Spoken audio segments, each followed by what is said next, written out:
Hola, ¿qué tal? Buen día con todos. Saludos cordiales. Johnson Centeno a esta hora desde Trujillo del Perú.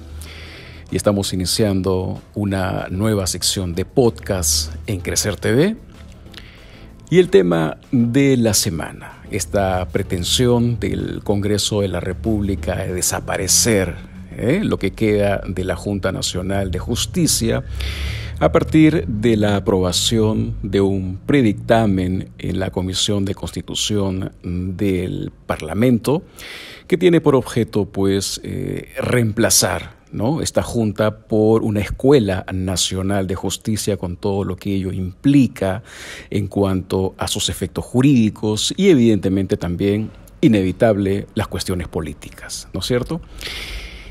Hay que decir en primer lugar que este intento de modificatoria de la Constitución pretende sumarse a por lo menos 50 modificaciones jurídicas de carácter constitucional que en los últimos años se le ha dado a la Carta Política del 93. O sea, esa Constitución que nos dio prosperidad, ¿no es cierto?, que supuestamente nos dio bonanza económica, que nos permitió la seguridad jurídica, la igualdad en los contratos, etcétera, etcétera. Esa Constitución, que para muchos es un documento sacrosanto, viene modificándose sistemáticamente ya con los años, ¿bien? Y vamos a ver a dónde apunta un poco al final de este comentario toda esta intentona de desaparecer la Junta Nacional de Justicia. Un organismo con reconocimiento constitucional importantísimo, no solo para la institucionalidad, sino para la convivencia armoniosa en un Estado constitucional de derecho. El propósito de esta señora Gladys Echaíz, ¿no es cierto?, que no la he encontrado, no la he visto yo en algún otro lado fundamentando su propio proyecto, está dando lugar evidentemente a una serie de cuestionamientos de forma y fondo que finalmente van a generar que este proyecto y eventual norma tenga en su origen una deslegitimidad. ¿Ok? Y hay una serie de factores que podemos comentar al respecto. Solamente vamos a comentar 2 o 3 que abonan a este carácter inconstitucionalidad de fondo de esta pretensión del Parlamento. A ver, en primer lugar, que no ha sido socializado, ¿ok? O sea, esta propuesta se ajusta a otro tipo de mecanismos que intenta hacer el Parlamento un poco a contracorriente. Bien, ya hace algunos días se ha eliminado o se pretende eliminar los movimientos regionales con todo lo que implica en el escenario electoral de cara a las próximas elecciones. Pues bien, este propósito, entonces, de desaparecer la Junta Nacional no se ha llevado también en virtud del principio de deliberación. O sea, es un proyecto que no se ha socializado, no se ha debatido, no se ha consultado, ni siquiera se ha convocado, ¿no es cierto?, a esa junta de notables constitucionalistas que siempre se convoca cuando se trata de modificar algunas partes de la Constitución. Esta vez también ha estado ausente.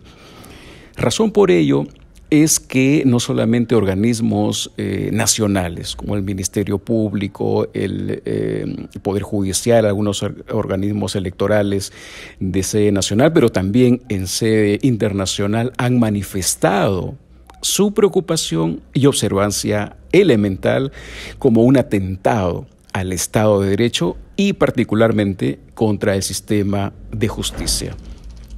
Ahora bien, si entonces es así, se pretende contar con una norma que no guarda los cánones de discusión más elementales en el Congreso, esta tiene que ser evidentemente desaprobada cuando pase al Pleno del Congreso en los próximos días o en las próximas semanas. Tendrá que ser desechada. ¿Ok? Esta es entonces la primera razón. La segunda es que se trata en el fondo de una medida legal que intenta contravenir la propia Constitución, sabiendo que es un imposible jurídico, dado que la Constitución solo puede reformarse con los mecanismos que ella establece y con los procedimientos constitucionales previstos para tal fin. ¿Ok? Lo que se intenta entonces con una norma como esta, evidentemente no podría tener mayores efectos jurídicos, precisamente porque atenta, ¿no es cierto?, directamente contra la constitucionalidad. Bien, por lo tanto, intenta generar no solo una incertidumbre institucional, sino que además, entiéndase, adolece de una cuestión jurídico inconstitucional. Y como tal, evidentemente, tendrá que ser apelada por las autoridades correspondientes ante el mismo Tribunal Constitucional. Bien. Y por último, hay un tercer elemento, no necesariamente de carácter jurídico, pero que también está presente en cada movimiento, en este tablero de ajedrez, que es el Congreso de la República, que es de carácter político, ¿no es cierto? Estamos hablando de un cónclave básicamente político, pero que con esta ficha intenta moverse especialmente en una pretensión política. Bien, que van a favorecer al final eventualmente a unos grupos políticos y en desmedro de los intereses nacionales y a la postre a los intereses ciudadanos, ¿correcto? Podemos mencionar, por ejemplo, algunos personajes que de pronto saldrían favorecidos con esta norma, ¿no es cierto? Ahí está Fujimori, ahí está la gente de APP, ahí está Luna, en general. Todo esto que viene a contravenir, ¿no es cierto?, todo lo que es el orden constitucional de un Estado de Derecho. Entonces, esto es lo que se quiere quebrar con una norma de esta naturaleza, que se ha aprobado, repetimos, un poco entre gallos y medias noches con intereses evidentemente subalternos y que se quiere modificar por esta parte la Constitución. ¿A dónde apunta todo ello? Bueno, antes de esto hay que decir que es importante en el Perú una reforma, desde luego que sí. Bien, 2024. Para los que no están vinculados en el derecho en el Perú, en las últimas décadas ha habido N reformas, la mayoría de ellas emprendidas siempre cada vez que un gobernante entraba a Palacio. Desde el gobierno aprista que se recuerde, cada gobierno que ha pasado por Palacio ha tenido, ¿no es cierto?, bajo su pupitre, digamos, una reforma del sistema de justicia. Bien, con intereses dispares, evidentemente, porque hasta hace algunos años era el Poder Judicial, por ejemplo, el organismo más olvidado de la administración en materia de presupuestos y en materia de sueldos, al punto que muchos lo conocían como la cenicienta de los poderes del Estado. Siempre estaba marginado, ¿verdad?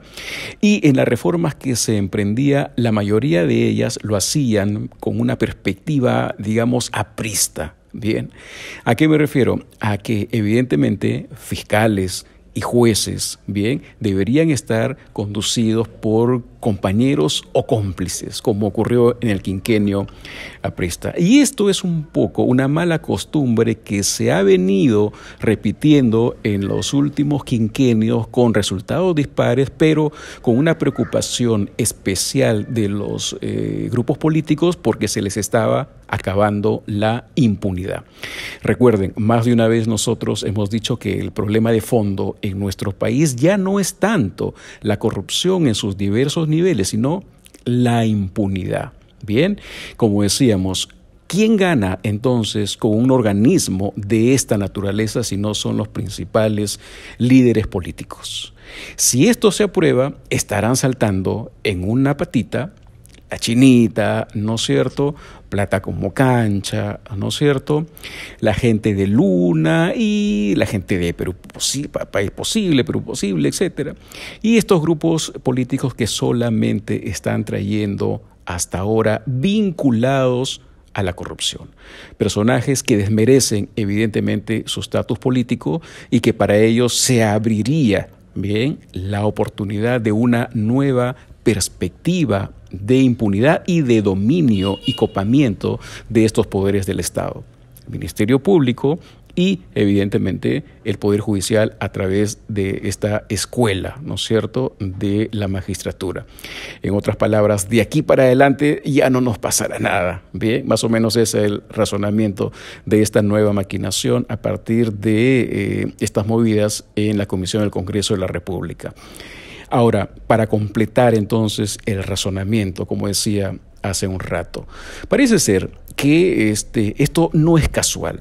¿A dónde apunta entonces que esta suma de reformas, incluyendo la posibilidad que haya un grupo que reemplace temporalmente a lo que queda de la Junta Nacional, es que indirectamente tiende a reformar o cambiar el régimen político de nuestro país, que es un régimen presidencialista o semipresidencialista, pero que con esta medida intenta que sea el Congreso de la República, a través del Senado, el que tenga una mayor preeminencia o un protagonismo en las decisiones fundamentales del Estado. Bien, porque evidentemente ya sabemos que hay un proyecto para que el nombramiento de las decisiones de los organismos electorales sean precisamente una atribución del Senado de la República, que por supuesto todavía no lo tenemos, pero que ya algunos están imaginándose quiénes pueden estar en el Senado, qué dinosaurios pueden reinar desde el Senado de la República, ¿ok?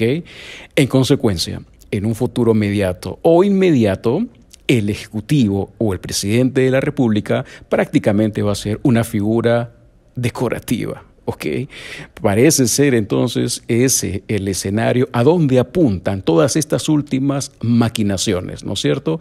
La eliminación de los movimientos regionales y ahora estas dos últimas. Se puede ver más o menos esta armonía de las fichas que el Congreso de la República por esa razón esté tirándose al piso todo tipo de debates, todo tipo de protocolos para aprobar estas normas fundamentales para ellos, desde luego, en desmedro del interés ciudadano y, por supuesto, como decíamos, por ende, en la convivencia de una escuela, de un Estado constitucional de derecho.